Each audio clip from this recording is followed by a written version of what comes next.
शांति। 2 जून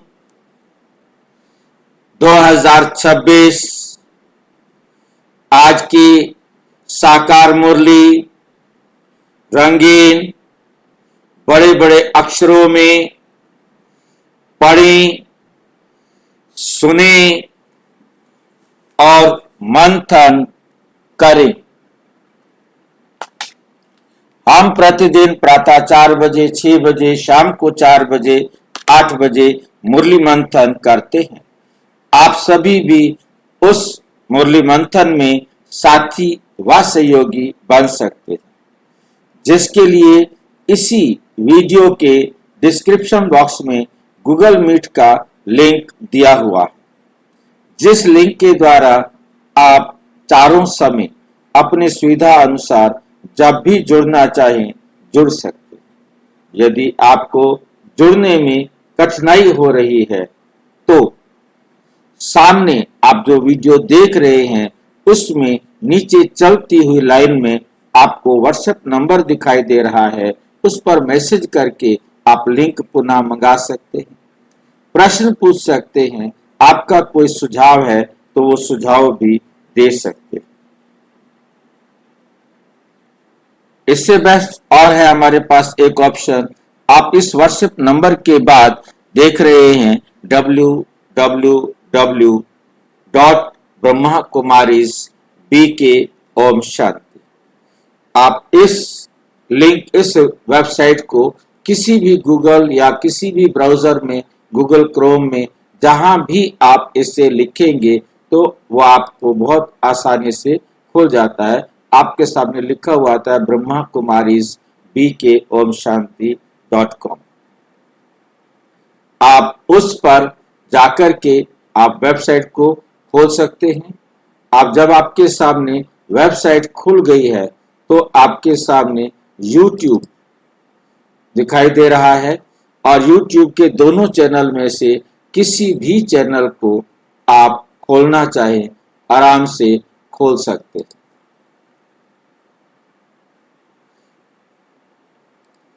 जिस भी चैनल को खोलेंगे आपको उस टाइम तक जितनी भी वीडियोस डल चुकी हैं वो सारी आपको दिखाई देंगी। आप जिस भी वीडियो को देखना चाहें देख सकते हैं।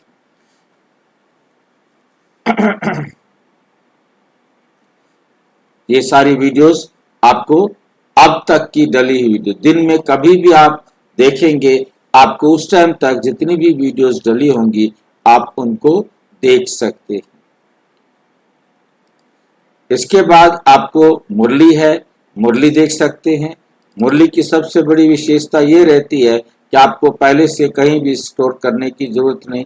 ऑडियो सुनना चाहते हैं किसी भी दिन की, आज की, कल की, आगे 2 दिन की भी ऑडियो सुन सकते हैं और पीछे की भी कभी की ऑडियो सुन सकते हैं और मुरली को प्राप्त कर सकते हैं। इसके साथ आप अपना क्वेश्चन पेपर ले सकते हैं जिससे आप अपनी मुरली को रिवाइज कर सकते हैं। मुरली रिवाइज करने के लिए प्रश्न पत्र को आप खोल सकते हैं जिसमें 20 प्रश्न होते हैं। आपको ज्ञान, योग, धारणा, सेवा चारों सब्जेक्ट के प्रश्न उत्तर मिलते हैं। उससे आपको चारों सब्जेक्ट की एक बार फिर से स्मृति हो जाती है।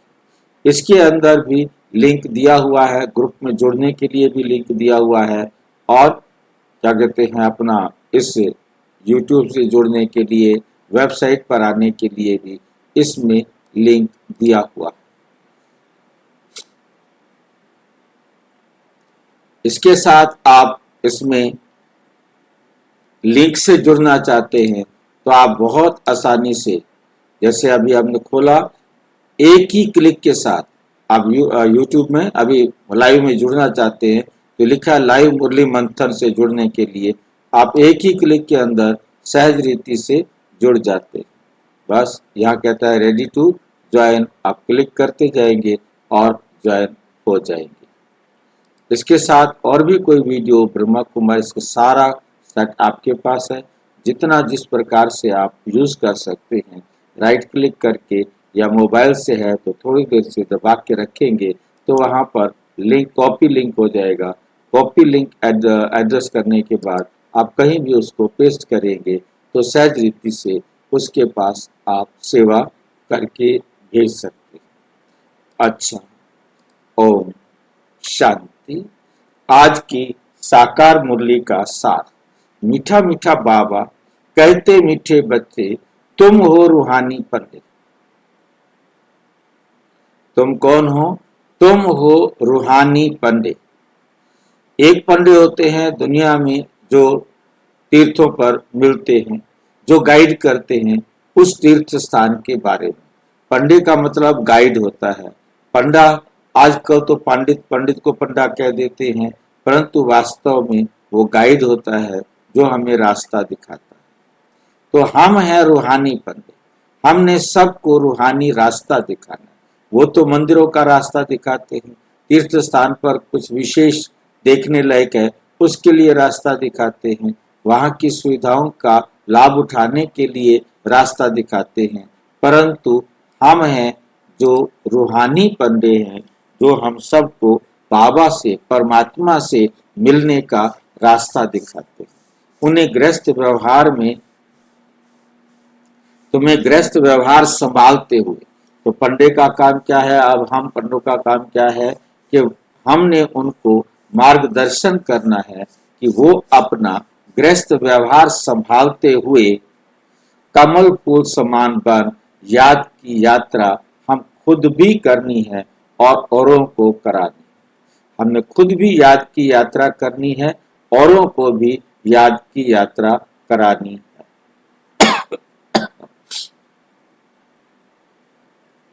कमल फूल समान याद की यात्रा करनी और करानी। खुद भी न्यारा और प्यारा बनना है, दूसरों को भी न्यारा और प्यारा बनाना है।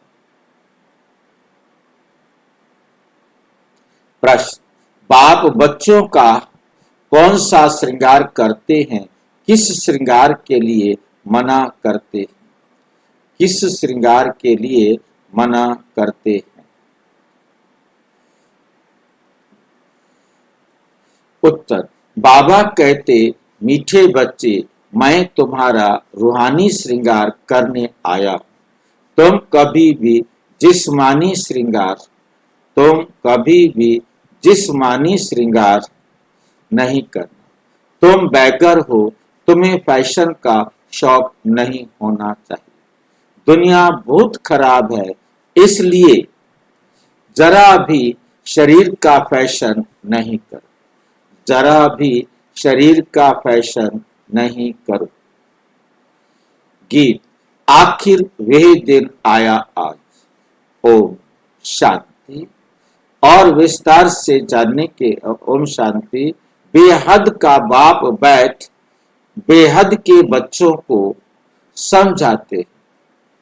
बेहद माना कोई हद नहीं, अर्थात कंप्लीट, संपूर्ण, जिसमें कोई कमी नहीं।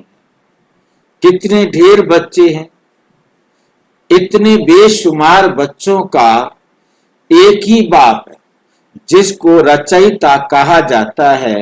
वे हद के बाबाए, ये बेहद के रूहों का बाप।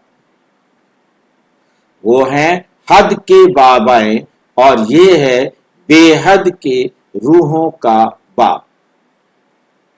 वो हद के बाप किसके हैं? जिस्मानी बाप। और बेहद का बाप किसका है?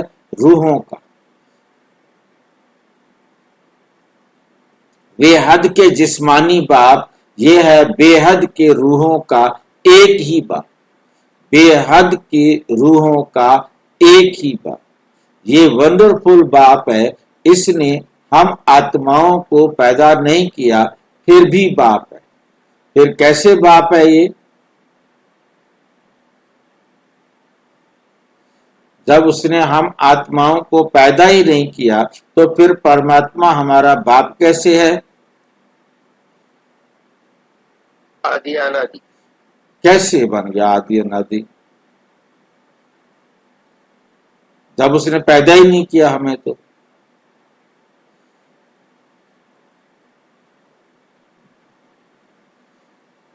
ब्रह्मा के द्वारा, ब्रह्मा बाबा द्वारा अडॉप्ट है। ब्रह्मा के द्वारा शिव बाबा ने हम आत्माओं को ब्रह्मा के द्वारा हमें अडॉप्ट किया, बाकियों का तो बाप नहीं है जिनको अडॉप्ट नहीं किया। सबका बाप है। ये कैसे बन गया ना बाप? मैं वही तो पूछ रहा हूँ भाई। हमें हमें चलो ठीक है अडॉप्ट कर लिया संकल्प में, कैसे भी कैसे भी। अरे बाकी दुनिया तो किसी को उसने अडॉप्ट नहीं किया, जीव जंतु पशु पक्षी आत्माओं को अडॉप्ट नहीं किया।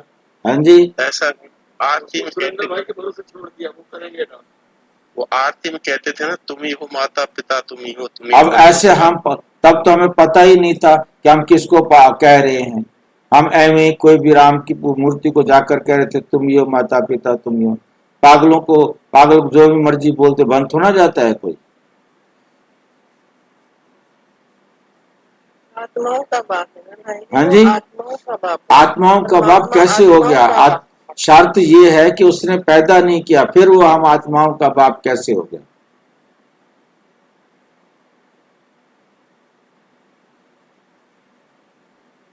हम आत्मा को उन्होंने पावन बनाता है, पतित से पावन बनाता है। हम आत्माओं को पतित से पावन बनाते। हाँ जी, भाई जी, हम जन्म मरण में आते हैं, वो नहीं आता, इसलिए वो हम बच्चे बन जाते हैं। जन्म मरण में आते हैं इसलिए हम बच्चे बन जाते हैं, वो बाप बाप रहता है। हम जन्म मरण में आते हैं तो बच्चे बन जाते हैं, वो हमारा बाप रहता है। कैसे बात? कोई जन्म मरण में आए वो बच्चा कैसे बन गया? हम जन्म मरण में आए हैं तो हम जो है ना क्या बोलते हैं, जिनके पास जन्म लेंगे वो हमारा बाप बनेंगे।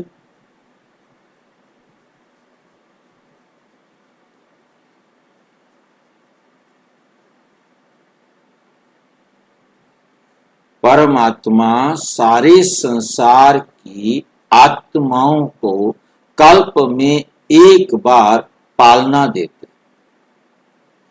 कल्प में एक बार ऐसी पालना देते हैं जिसको आपने कहा था कि पतित से पावन बनाते हैं। अब वहां जो पतित से पावन बनाना है, वहां हम शब्द यूज करेंगे पतित से पावन बनाने की पालना देते हैं, जिस पालना के आधार पर हम उसे पिता स्वीकार करते हैं। ना केवल वो मनुष्य आत्माओं की, ना केवल किसी एक धर्म की आत्माओं की, सारी आत्माओं का कल्याण करते हैं। चाहे पशु पक्षी की आत्माएं परमात्मा से पड़ती नहीं है, परंतु उनके द्वारा पालना दी गई श्रेष्ठ आत्माओं से उनको पावन कर्म का परिणाम मिलता है, जिसके आधार पर वो भी उस पालना के लाभ से पतित से पावन बन जाते हैं, सतयुग के लायक बन जाते हैं। आप जिन जीव जंतु पशु पक्षी आत्माओं के प्रति शुभ भावना रखते हो, जिनके साथ आप अपना अच्छा व्यवहार करते हो, वही सतयुग के आदि में आते हैं और अपने व्यवहार से आपके जीवन में आनंद कहो, खुशी कहो, सुख कहो, मनोरंजन कहो, अनुभव करते हैं। वो वहां पर जीव जंतु भी सबको सुख देने वाले होते हैं। उनको सुख देने वाला बनाया किसने? परमात्मा का ज्ञान तो उन्होंने नहीं लिया, परंतु आप आत्माओं ने इस समय परमात्म डायरेक्शन पर चलकर अपने संस्कारों को इतना प्योर बनाया कि पशु पक्षी जीव जंतु भी आपके संपर्क में आए तो उनको आपने सतयुगी व्यवहार दिया। जिन जीव जंतु पशु पक्षियों को सतयुगी व्यवहार मिला है, वो सतयुगी व्यवहार देने के लिए सतयुग में आएंगे और उन्हीं आत्माओं के पास आएंगे जिन्होंने उनको दिया है, जिसके कारण वे उनके मनोरंजन में, सुख में, सुविधा में, सहयोग देने में साथी बनेंगे। इस प्रकार से वो ना केवल मनुष्य आत्माओं के, पशु पक्षी जीव जंतु सर्व आत्माओं के पालना के निमित्त बनते हैं, वो फिर पिता कहलाते हैं। जबकि पशु पक्षी इस भाव को अपने जीवन में, क्योंकि उनके पास ये बुद्धि नहीं है कि वो परमात्मा को अपना पिता कहें, परंतु पालना लेने के कारण हम कह सकते हैं कि वे उनके भी पिता हैं, क्योंकि वो तो ना बोल सकते हैं, ना सुन सकते हैं, ना कह सकते हैं, ना वो जानते हैं कि कोई परमात्मा होता है। परंतु परमात्मा इन आत्माओं के साथ साथ प्रकृति को भी पावन बनाने के निमित्त हमें बनाता है, तो प्रकृति का भी पिता बन जाता है। तो प्रकृति भी सब आत्माओं को सुख देने वाली बनती है। सारा कार्य परमात्मा हम आत्माओं के द्वारा करते हैं। हम आत्माएं, प्रकृति और जितने भी जीव जंतु पशु पक्षी की आत्माएं हैं, सब पावन बन जाता है। इसलिए वो हम सारे संसार का ड्रामा में फिक्स एक ऐसा पिता है जो सारे संसार की आत्माओं को पावन बनाता है। उसको हम शब्द यूज करेंगे, पावन बनने की पालना देता है। इसलिए वो सारे विश्व की, सारे संसार की आत्माओं का पिता कहो, सर्वोच्च कहो। जिसको भक्ति, ऐसा कह सकते हैं क्या वो हम सब आत्माओं में सबसे श्रेष्ठ है, no doubt, double Shri Shri है, हाँ जी, इसलिए हम उसको बाप कह सकते हैं? नहीं, पालना देगा तो बाप है। श्रेष्ठ है पर तो हमें पालना नहीं देता तो हम उसे बाप नहीं कहेंगे। हर कर्तव्य जब करेगा तो उस कर्तव्य के आधार पर उसको वो नाम मिलेगा। जितने भी नाम रखे जाते हैं परमात्मा के, जितने भी नाम है गुणवाचक कर्तव्यवाचक नाम है, निरर्थक नाम नहीं है। हमारे नाम निरर्थक हो सकते हैं परंतु परमात्मा के नाम निरर्थक नहीं है। तो जो नाम उसका रखते हैं, आपने कहा वो सर्वोच्च पिता है, नो डाउट वो सर्वोच्च है, परंतु पिता कहने के लिए उसका क्या कार्य किया वो हमारी स्मृति में आना जरूरी है। वो हमारी स्मृति में है तो हमें पिता की। फिर भी कोई कोई ईश्वर को पिता मानने को तैयार नहीं है ईश्वर, पर हम पिता मानते नहीं, ऐसे भी कहने वाले। वो जो है ना, मेरे पिता इसलिए नहीं मानते क्योंकि हम दुनिया वाले अलग अलग जो पिता परमात्मा उनके सामने रखते हैं उनको नहीं दिखाई देता कि ये पिता है, क्योंकि हमने राम की मूर्ति को रख दिया। अब वो कहते हैं नहीं ये मेरा, मैं इसको पिता नहीं मानता, ये मेरे लिए क्या करता है, जो राम हुआ था उसने मेरे लिए क्या किया, मेरे लिए तो इस पिता ने काम किया, ये मेरा पिता है, ये मेरा पिता कैसे हो सकता है। इसी कारण नास्तिक जो है, जिनको हमने ईश्वर माना उनके आगे उन्होंने क्वेश्चन मार्क खड़ा किया। अब कोई निराकार को परमात्मा मानते, कहते हम कैसे माने वो हमारा पिता है। भाई ये जानकारी देना, कह रहा है कि मैं तुम्हारा पिता हूँ। कौन कह रहा है? खुद आके कहता है कि मैं तुम्हारा पिता, खुद आकर कहता है कि जैसे तुम आत्मा को नहीं देख सकते ऐसे तुम मुझ आत्मा जो परम आत्मा है उसको भी नहीं देख सकते, परंतु मैं आकर जो तुम्हें सत्य मार्ग दिखा रहा हूं उस सत्य मार्ग पर चलकर आप स्वर्ग के मालिक बन सकते। अब वो आत्मा जैसे जैसे सत्य मार्ग पर चलेगी, पवित्र बनेगी और उसको अनुभव होगा कि वाक्य में परमात्मा सत्य मार्ग दिखा रहे हैं, तब वो दिल से उसे अपना रिगार्ड कहो, सत्कार कहो, प्यार कहो, जो भी भावना आप समझे वो अपने सबसे प्यार की भावना परमात्मा के प्रति रखेगा और उनका कहना मानेगा, तो वो पिता कहलाएगा।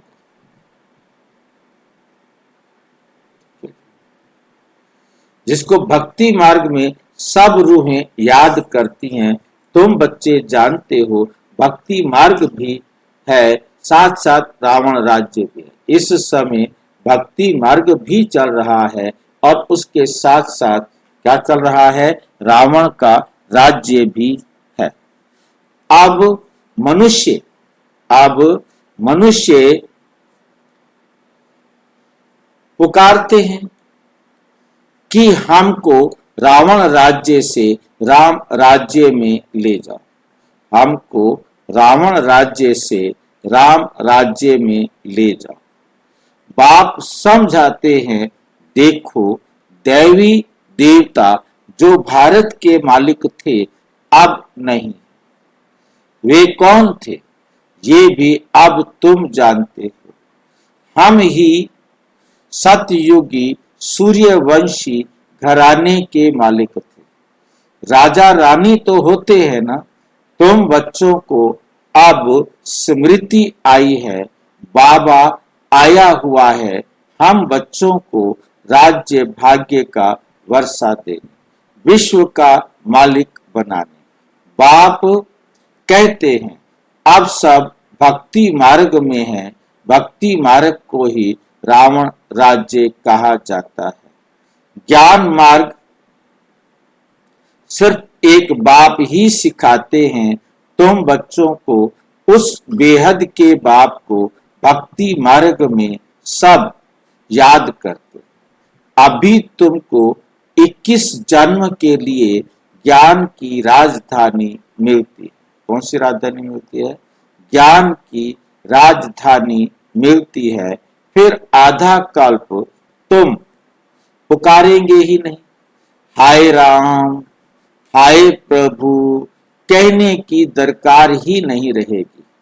हाय राम तब करते हैं, हाय राम तब करते हैं जब दुखी होते हैं। तुमको वहां दुख होता ही नहीं। अभी तुम जानते हो ये भी खेल बना हुआ है, यह भी खेल बना हुआ है। आधा कल्प है ज्ञान का दिन, आधा कल्प है भक्ति की रात। भक्ति हमको नीचे उतारती है। तुम बच्चों की बुद्धि में सीढ़ी को नॉलेज जरूर चाहिए।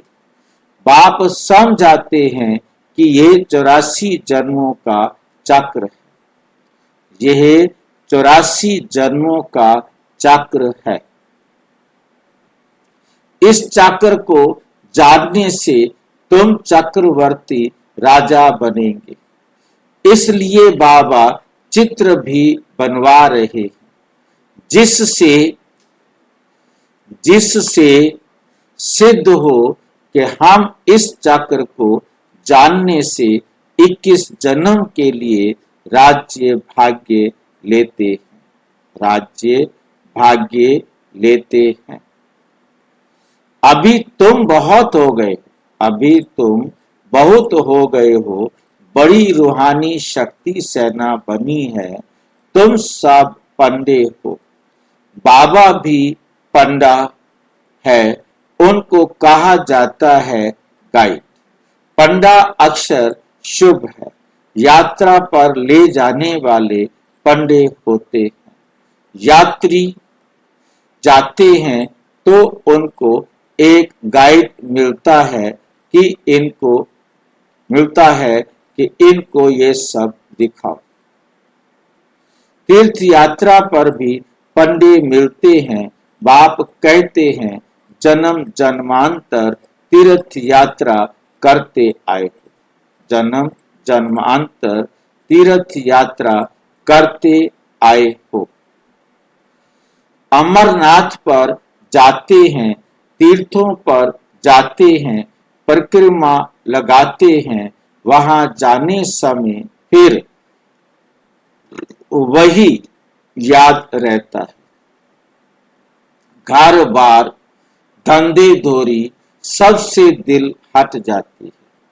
यहाँ तुमको समझाया जाता है अपने घर गृहस्थ में रहते हुए धंधा धोरी भी करते रहो और फिर गुप्त यात्रा पर रहो। ये कितना अच्छा है, कितना बड़ा धंधा करना है उतना करो, किसी को मना भी नहीं है। भल अपनी राजाई अपनी राजाई भी संभालो। राजा जनक को भी सेकंड में जीवन मुक्ति मिली। तुमको कोई बाहर की यात्रा आदि तरफ धक्के खाने की दरकार नहीं। अपने घर बार की भी पूरी संभाल करनी चाहिए। अपने घर बार की भी राजा जनक राजा जनक राजा जनक को भी जीवन मुक्ति मिली। राजा जनक कब हुआ था उसको जीवन मुक्ति मिली? बाबा कहते अनुजनक, जनक अनुजनक, मतलब वो तो भक्ति मार्ग का है। अब उसमें तो कह दिया कुत्ते को भी मुक्ति मिली, वैश्या को भी मुक्ति मिली, फलाने को भी मुक्ति मिली। उसने गीता का एक अक्षर बोल दिया तोते को भी मुक्ति मिल गई। मतलब दुनिया वहां तो सबको मुक्ति दे देते हैं, जीवन मुक्ति दे देते हैं। अब उन्होंने जनक को भी दे दी, उसके लिए अलग से गीता लिख दी जिसको कहते हैं अष्टावक्र गीता।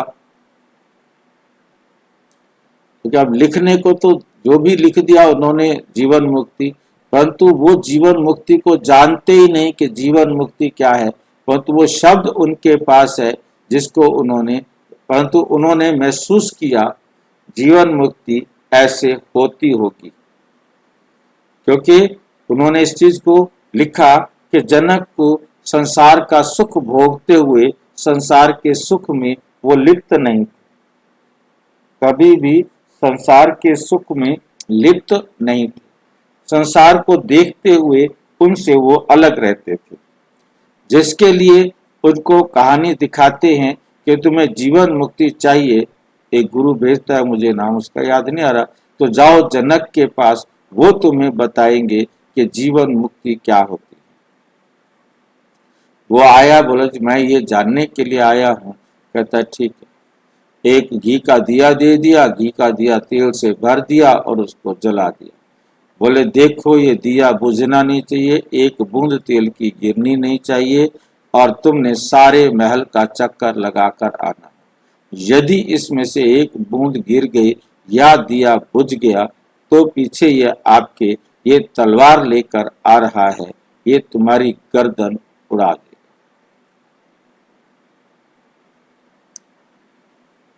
अब बेचारा सारे महल का चक्कर लगाकर आ गया। वो सिर्फ दिए को देख रहा था, इतना आराम से चलो कि ये बुझे नहीं, इसकी एक बूंद नीचे गिरे नहीं। अब वो सारा चक्कर लगाकर आ गया। बोले क्या देखा? कहते कुछ नहीं देखा, कुछ नहीं देखा, सिर्फ एक दिया ही देखा।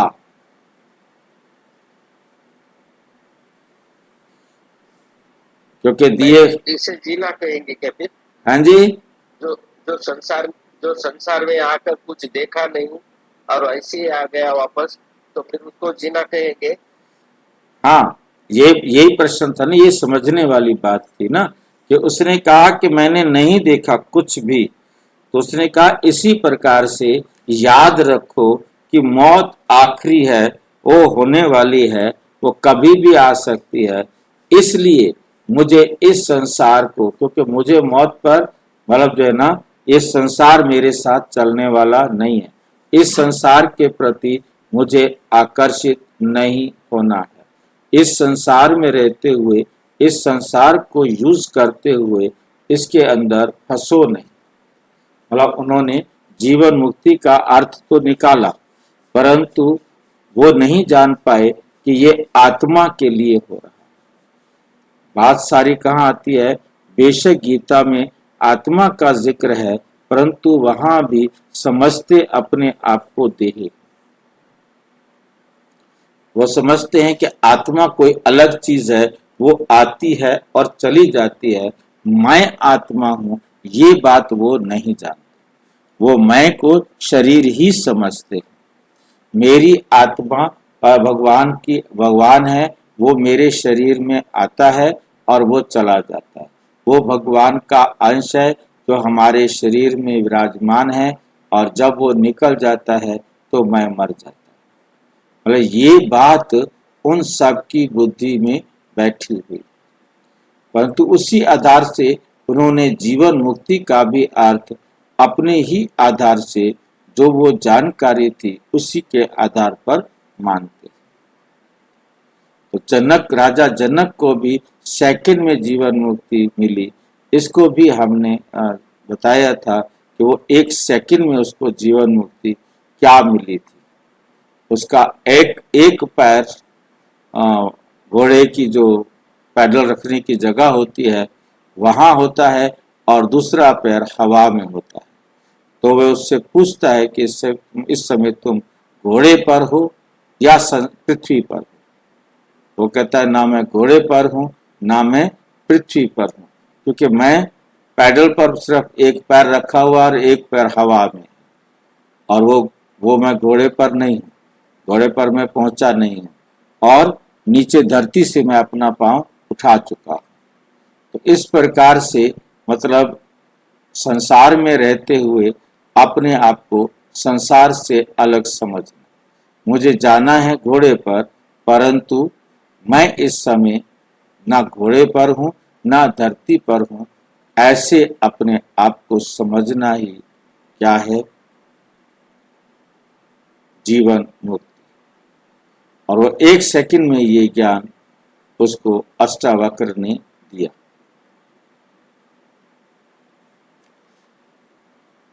कहता मुझे समझ में आ गया कि जीवन मुक्ति क्या है। तुमको कोई बाहर यात्रा आदि तरफ धक्के खाने की दरकार नहीं। अपने घर की भी पूरी संभाल करनी चाहिए। अपने घर की भी पूरी संभाल करनी चाहिए। जो सेंसिबल अच्छे बच्चे हैं वे समझते हैं हमको घर गृहस्थ में रहते कमल फूल समान रहना है। गृहस्थ व्यवहार में तंग नहीं होना चाहिए। कुमार कुमारियां तो जैसे सन्यासी हैं उनमें विकार है नहीं, 5 विकार से दूर हैं। अभी तुम बच्चे जानते हो हमारा श्रृंगार ही और प्रकार का है, हमारा श्रृंगार ही और प्रकार का है। उनका और इन है, इनका उनका और है, उनका है तमो प्रधान श्रृंगार, तुम्हारा है सतो प्रधान श्रृंगार। जिससे तुम सतो प्रधान सूर्यवंशी राजाई में जाना है। बाप तुम बच्चों को समझाते हैं तमो प्रधान जिस्मानी श्रृंगार जरा भी नहीं करो। दुनिया बहुत खराब है, गृहस्थ व्यवहार में रहते फैशनेबल मत बनो। गृहस्थ व्यवहार में रहते फैशनेबल मत बनो। फैशन कशिश करता है, इस समय खूबसूरती अच्छी नहीं। काले हो तो अच्छा है, कोई पंजा नहीं मारेगा, क्योंकि खूबसूरत नहीं हो। काले हो तो अच्छा है, नहीं तो थोड़ी सी भी सुंदरता, थोड़ा सा भी गोरापन सारी दुनिया को पागल बनाता रहता। खूबसूरत पिछाड़ी तो फिरते रहते, घूमते रहते, लट्टू की तरह उनकी नजर उनके रूप से कहो, शरीर से कहो, हटती ही नहीं, बार बार उसी को ही देखते रहेंगे। और जिसके कारण सामने वाला जिसको देखते हैं वो भी परेशान, देखने वाला तो जो है वो तो है। खूबसूरत हाँ जी, ये चीजें क्यों आकर्षित करती है? हाँ जी, जैसे ये चीजें क्यों आकर्षित करती है? जैसे कि मेल फीमेल को आकर्षित करती है, फीमेल मेल को आकर्षित करती है। मेल जो है ना फीमेल को इतना आकर्षित, उसका कुछ टाइम होता है जब उसको आकर्षित मेल की तरफ होने का संकल्प आता है। मैक्सिमम टाइम वो मेल के प्रति आकर्षित नहीं होते, क्योंकि उनके पास जो शांति होती है, उनके जो शरीर के अंदर एक सबसे बड़ी शांति होती है कि उनको ये आक्रामक नहीं बनने देता। केवल वो पीरियड होता है महीने में, मंथली से लगभग 8-10 दिन के बाद 5-7 दिन तक रहता है वो पीरियड। वो उनके लिए खतरनाक पीरियड होता है, जिसमें उनको मतलब सेक्स के प्रति इच्छा होती है, तब वो मेल उसके प्रति आकर्षित होता है, अदरवाइज नहीं। अदरवाइज उनकी शारीरिक इच्छा नहीं होती है। उसके बाद यदि किसी में होती है, वो उसकी मानसिक है, उसकी मेंटलिटी है, उसके मन में है कि मुझे कोई चाहिए, तो मतलब वो किसी के प्रति आकर्षित हो। परंतु उसका सबसे खतरनाक पीरियड तभी होता है जब उसका अंडा तैयार होता है, तब उसके अंदर ये भावना बहुत तेज होती है। वरना महिलाएं जो है, बहनें जो हैं, वो एकदम शांत रहती हैं, उन्हें कोई इस प्रकार की इच्छा नहीं होती। और पुरुष तो हर वक्त जो है ना तैयार है, वो हर वक्त जो है ना सेक्स की भावना रखता है। इसलिए वो किसी भी सुंदर क्या औरत को देखते ही वो पागल हो जाता है। सुंदर तो खैर सुंदरता उसकी आकर्षित करती है, परंतु पुरुष तो सिर्फ औरत को देखते ही पागल होता है। तो इसलिए ये थोड़ा सा अंतर रहता है।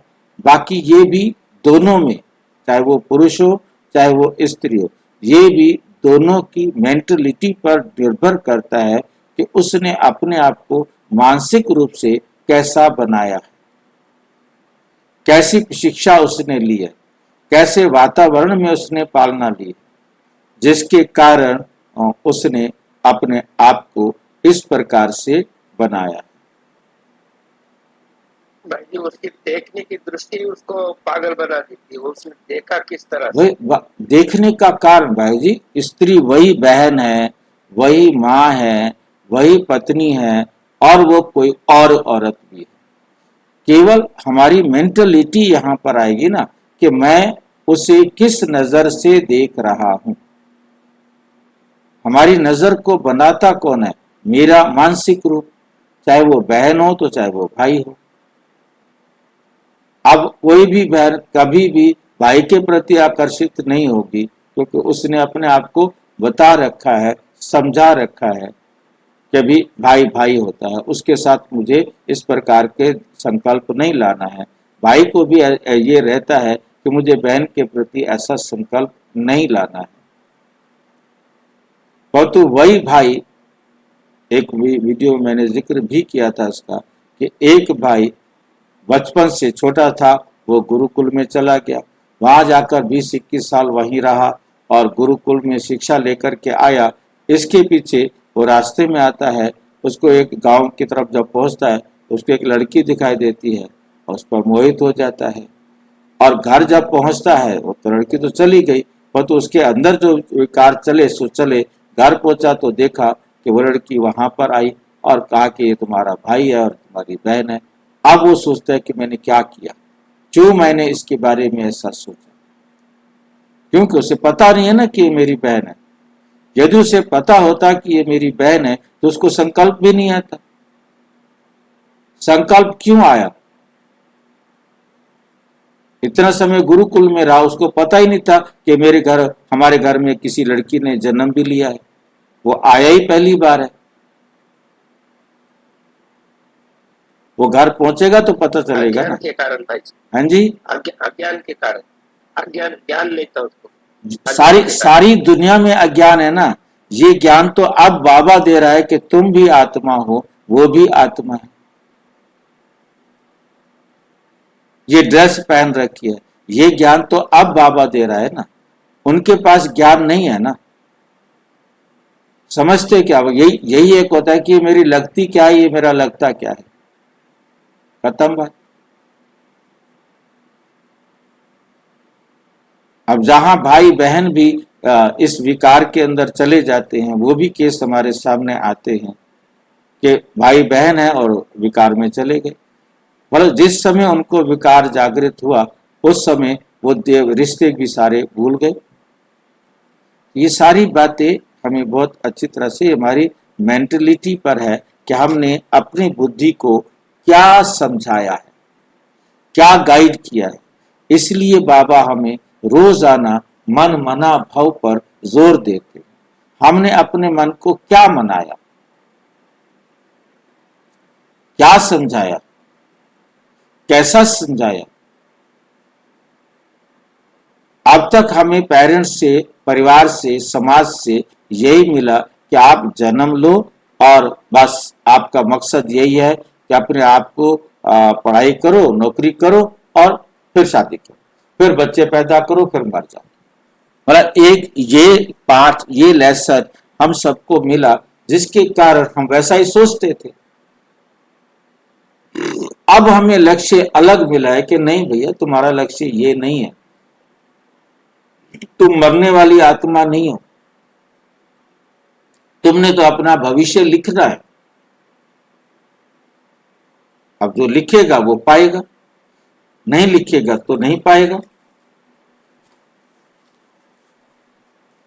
भाई जी, इसमें समय का भान भी नहीं था ना। हमें अभी समय का भान पता चला है कि ये संगम का समय चालू है। क्या पता चला? ये जो समय है, ये समय का भी भान नहीं था हमें। अभी समय मालूम पता चला है कि ये संगम है, हाँ, ये परिवर्तन का समय है। ये अब हमें पता पड़ा है ना। दुनिया को तो ना पता था ना पता है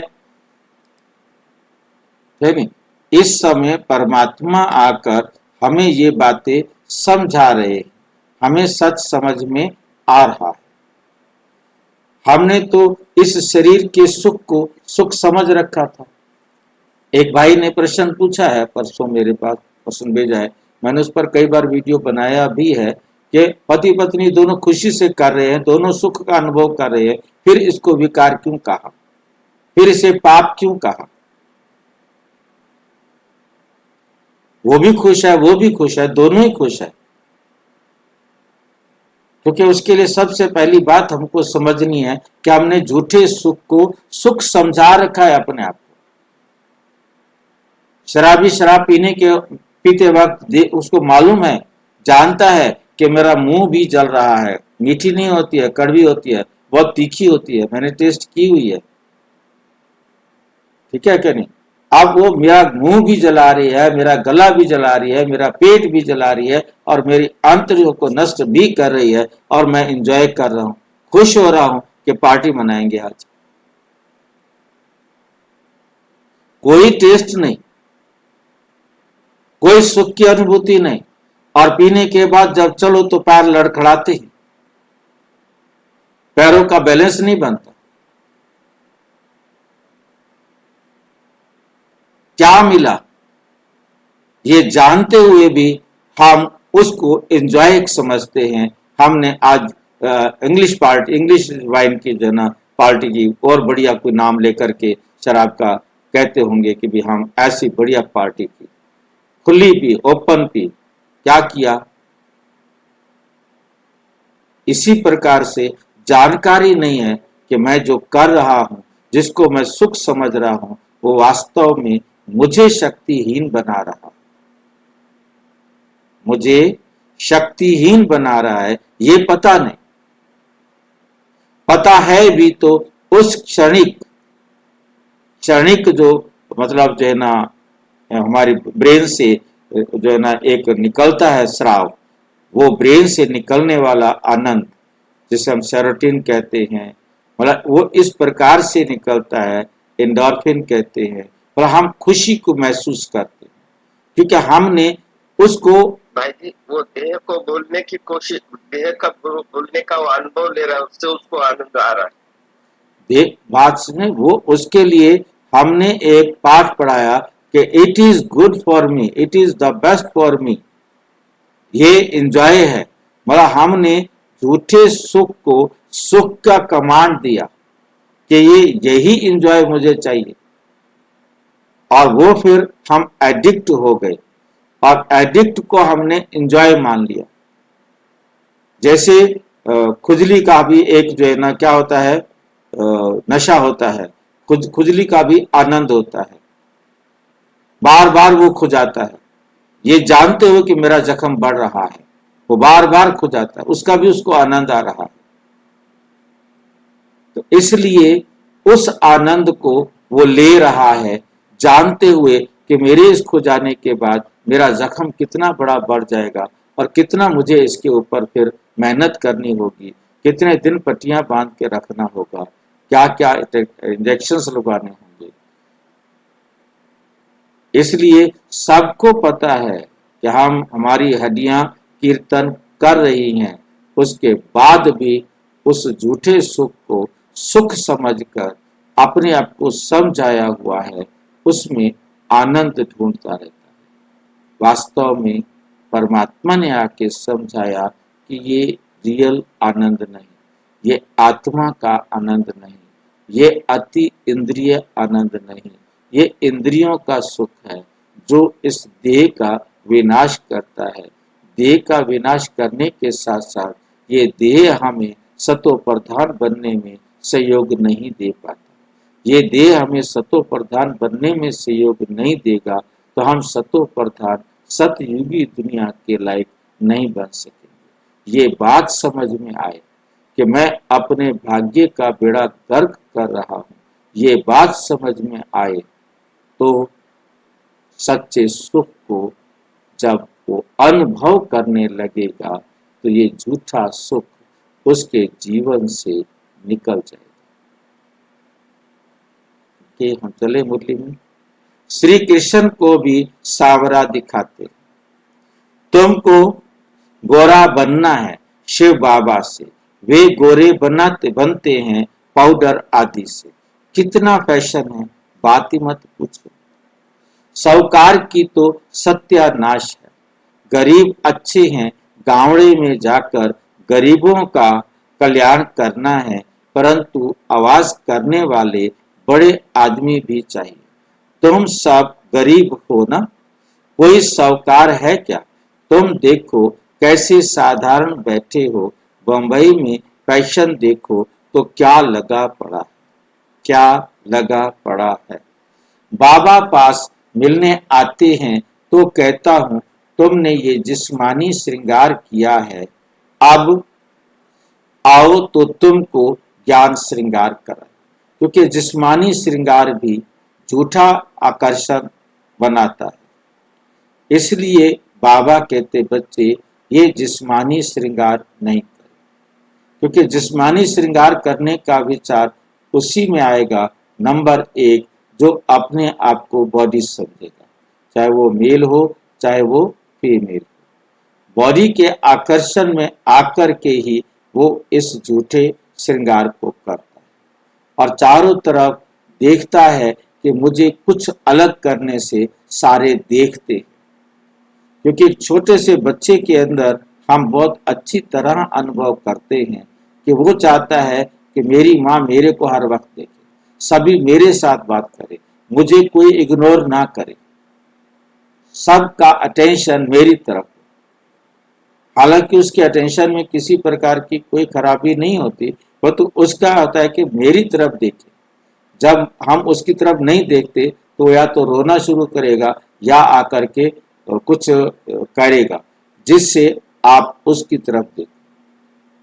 वो जो हर एक मुझे देखे, ये एक जो क्या होता है इच्छा समझो, ये इच्छा जैसे जैसे बड़ा होता जाता है, चाहे वो मेल हो चाहे वो फीमेल हो, वो अपने आप को दिखाना चाहते हैं, मेरी तरफ सबका ध्यान जाए, मेरी तरफ सबका ध्यान जाए।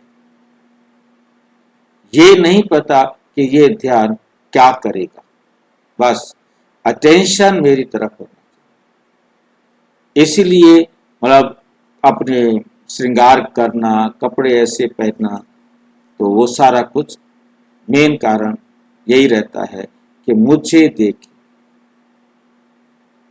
और उनको उस देखने का जिसको टेस्ट आ जाता है तो वे भी एक एडिक्शन बन जाता है, जिसके कारण वो अपने आप को वैसा श्रृंगार करने की कोशिश करते हैं कि हमें देखे, हमें देखे, जिससे तुम स्वर्ग की परी बनेंगे। इस श्रृंगार से तुम नरक की परी हो, इस श्रृंगार से तुम स्वर्ग की परी नहीं बन सके। वो भी 21 जन्मों के लिए स्वर्ग की परी बनेंगे, सदा सुखी बन जाएंगे, ना कभी रोएंगे ना दुख होगा। अभी ये जिस्मानी श्रृंगार तुम छोड़ दो, तुमको हम ज्ञान रत्नों से फर्स्ट क्लास श्रृंगार कराएंगे, जो बात मत पूछो। अगर मेरी मत पर चलेंगे तो तुमको पटरानी बनाऊंगा। ये तो अच्छा है ना, तुम सब भारतवासियों को इस तमो प्रधान आसुरी दुनिया नरक से भगाए स्वर्ग की महारानी बनाता। तुम बच्चे समझते हो आज हम सफेद पोश में हैं, दूसरे जन्म में स्वर्ग में सोने के चम्मच से खाना खाए दूध पिएंगे। ये तो बहुत छी दुनिया है। स्वर्ग तो स्वर्ग है, बात मत पूछो। यहाँ तुम बैगर हो। भारत बैगर है, बैगर टू प्रिंस गाया हुआ है। इस भारत में ही फिर जन्म लेंगे। बाप ने हमको स्वर्ग का मालिक बनाया था, रात दिन का फर्क है। महान गरीब जिनको खाने के लिए कुछ नहीं होता, उनको ही दान दिया जाता है। भारत ही महान गरीब है। बेचारों को ये पता भी नहीं है कि इस समय सब तमो प्रधान है। दिन प्रतिदिन सीढ़ी नीचे ही उतरते रहते हैं। अभी कोई सीढ़ी चढ़ नहीं सकते। 16 कला से 14 कला, फिर 12 कला नीचे उतरते ही आते हैं। ये लक्ष्मी नारायण भी पहले 16 कला संपूर्ण थे, फिर 14 कला में उतरते हैं ना। ये भी अच्छी रीति याद करना है। सीढ़ी उतरते उतरते बिल्कुल ही पतित बने, फिर स्वर्ग के मालिक कौन बनाए? ये वर्ल्ड की हिस्ट्री ज्योग्राफी रिपीट होती है, ये भी सब कहते हैं, परंतु अब कौन सी हिस्ट्री रिपीट होगी ये कोई नहीं जानते। शास्त्रों में तो लिख दिया है सतयुग की आयु लाखों करोड़ों वर्ष है। पूछो सतयुग कब आएगा? कहेंगे अभी 40,000 वर्ष पड़े हैं। तुम सिद्ध कर बतलाते हो कल्प की आयु ही 5,000 वर्ष है। वे फिर सिर्फ सतयुग को ही लाखों वर्ष दे देते हैं। घोर अंधियारा है ना, तो मनुष्य कैसे माने भगवान आया होगा? वे समझते हैं भगवान तब आएंगे जब कलयुग का अंत होगा। अभी तुम बच्चे इन सब बातों को समझाते हो। विनाश सामने खड़ा है, बच्चों को समझाया जाता है कि विनाश के पहले बाप से वर्षा लो। परंतु कुंभकर्ण की नींद में सोए पड़े हैं, तो बेचारे हाय हाय कर मरेंगे। तुम्हारी जय जयकार हो जाएगी। विनाश में होती ही है हाय हाय। विपरीत बुद्धि हाय हाय ही करेगी। अभी तुम हो सच्चे की औलाद सच्चे। नरक का विनाश होने बिगर स्वर्ग कैसे बनेगा? तुम कहेंगे यह तो महाभारत लड़ाई है, उनसे ही स्वर्ग के द्वार खुलने हैं। मनुष्य तो कुछ नहीं जानते। तुम्हारी बुद्धि में है हमको अभी देवी स्वराज्य का मक्खन मिलता है। वे आपस में लड़ते रहेंगे। वे भी मनुष्य, तुम भी मनुष्य, परंतु वे हैं आसुरी संप्रदाय और तुम हो दैवी संप्रदाय। बाप बच्चों को सन्मुख समझाते हैं, तुम बच्चों के अंदर में खुशी रहती है। अनेक बार तुमने ऐसी राजधानी ली है जैसे अभी तुम ले रहे हो। वे आपस में दो बिल्ले लड़ते हैं। माखन तुमको मिलता है सारे विश्व की बादशाही का। तुम यहाँ आते ही हो विश्व का मालिक बनने। तुम यहाँ आते ही हो विश्व का मालिक बनने। तुम जानते हो हम बाबा से योग लगाए कर्मातीत अवस्था को पाएंगे। वे आपस में लड़ेंगे, हम विश्व की बादशाही पा ही लेंगे। ये तो कॉमन बात है। वे बाहुबल वाले विश्व की बादशाही ले ना सके। तुम योग बल से विश्व के मालिक बनते हो। तुम्हारा है ही अहिंसा परमो देवी धर्म। दोनों हिंसाएं वहां होती नहीं। काम कटारी की हिंसा सबसे खराब है, जो तुमको आदि मध्य अंत दुख देती। जो क्या करती है? तुमको आदि मध्य अंत दुख देती है। ये किसी को पता नहीं रावण राज्य कब होता है। अभी पुकारते हैं आकर हमको पावन बनाओ, तो जरूर कभी पावन थे ना।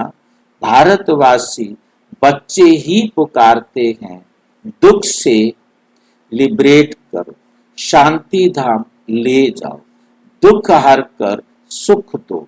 श्री कृष्ण को हरि भी कहते हैं। श्री कृष्ण को क्या कहते हैं? हरि भी कहते हैं। बाबा हमको हरि के द्वार ले चलो। हरि का द्वार है कृष्णपुरी, ये है कंसपुरी। ये कंसपुरी हमको पसंद नहीं है। माया मच्छंदर का खेल दिखाते हैं, ये तो तुम जानते हो। रावण का राज्य द्वापुर से शुरू होता है।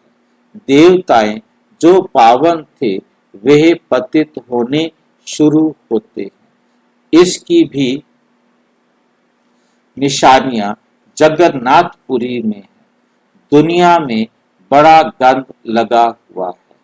अब हम तो उन सब बातों से निकल परिस्तान में जाते हैं। इसमें बड़ी हिम्मत महावीर पना चाहिए। बाबा का बनकर पतित थोड़े ही बनना है। वे समझते हैं स्त्री पुरुष इकट्ठे रहें और आग ना लगे। ये हो नहीं सकता। इसलिए ही हंगामा करते हैं कि यहाँ स्त्री पुरुष को भाई बहन बनाया जाता है। ऐसे तो कहाँ लिखा हुआ नहीं है। पता नहीं यहाँ कौन सा जादू है। अरे तुम ब्रह्मा कुमारियों के पास जाएंगे और बस तुमको वहां बांध रखेगी। ऐसे वहां बहकाते रहते हैं। ये भी ड्रामा में नूंद है। उनका पार्ट होगा, जिनका पार्ट होगा वे कैसे भी आ जाएंगे। इसमें डरने की बात ही नहीं। शिव बाबा तो ज्ञान का सागर है, पतित पावन सर्व का सदगति दाता है। ब्रह्मा द्वारा पतित से पावन बनाते। ये अक्षर ऐसे बड़े लिखे हों जो कोई भी आकर पढ़े। पवित्रता पर ही कितने विघ्न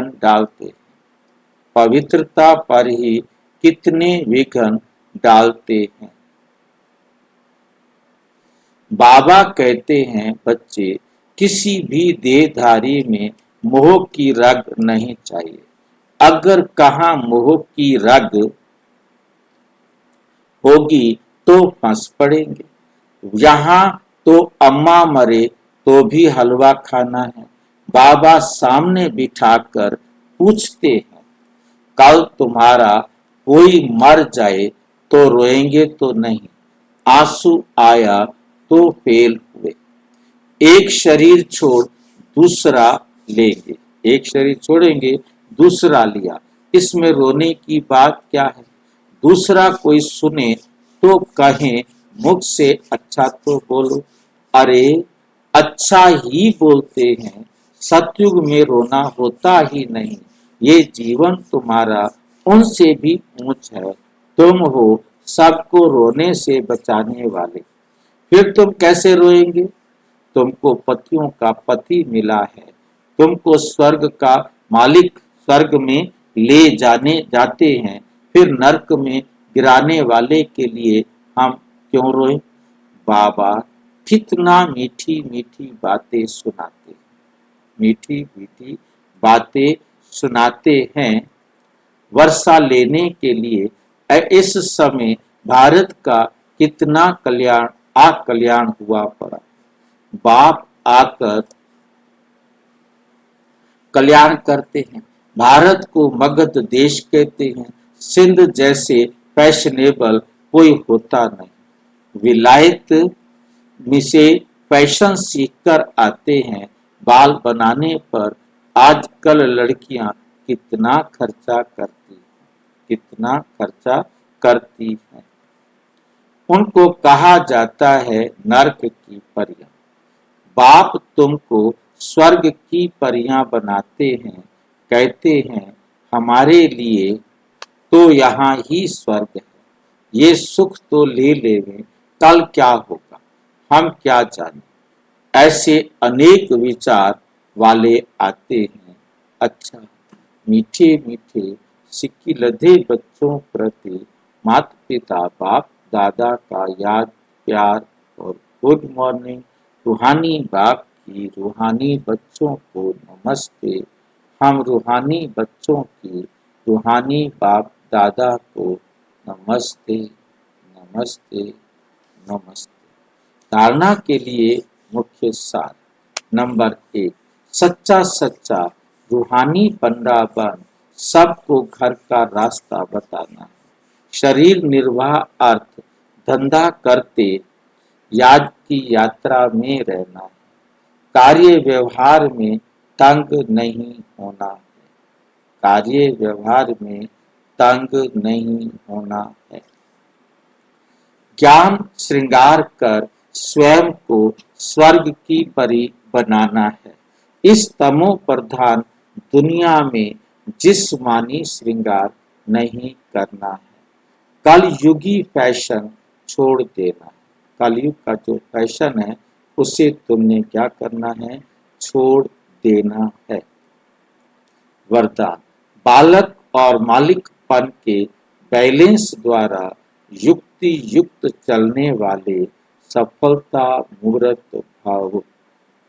बालक और मालिकपन के बैलेंस द्वारा युक्ति युक्त चलने वाले सफलता मूर्त भाव।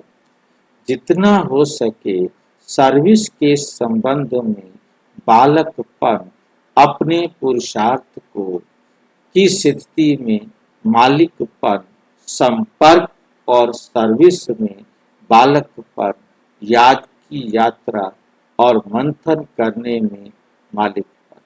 मतलब हमें कब मालिक बनना है और कब बालक बनना है, इस बात को हमें बहुत अच्छी तरह से समझना है। बाबा कैसे समझा रहे हैं?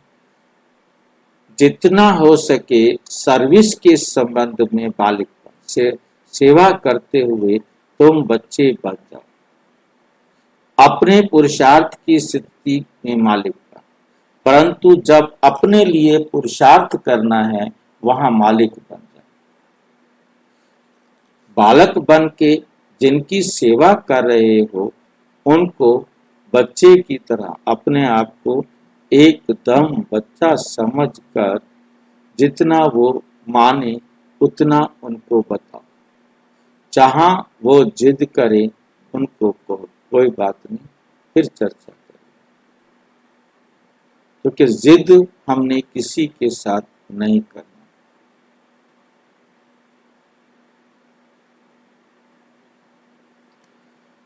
तो अपने साथ जिद करनी, अपने आप को सुधारने में मालिक बनने, वहां मालिक बनना है, वहां दृढ़ता को लाना है।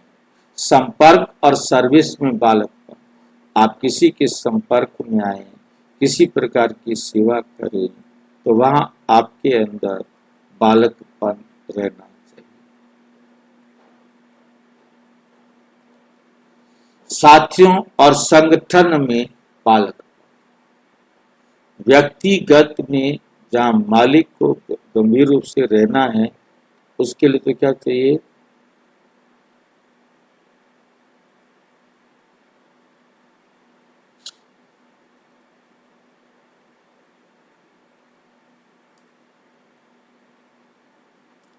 व्यक्तिगत में बालकपन और व्यक्तिगत में मालिकपन, इस बैलेंस से चलना है, युक्ति युक्त चलना है। इससे सहज ही हर कार्य में सफलता प्राप्त होती है और स्थिति एक रस रहती है और सहज ही सर्व के स्नेही बन जाते हैं। स्लोगन, सोचना और करना समान हो तब कहेंगे विल पावर वाली शक्तिशाली आत्मा। ये अव्यक्त इशारे सदा हर्षित रहने के लिए अपने नेचर को सरल बनाओ, सहनशील बनो। हर्षित रहने का गुण पुरुषार्थ में बहुत मददगार बनता है, लेकिन जैसे सूरत हर्षित होती रहती है, वैसे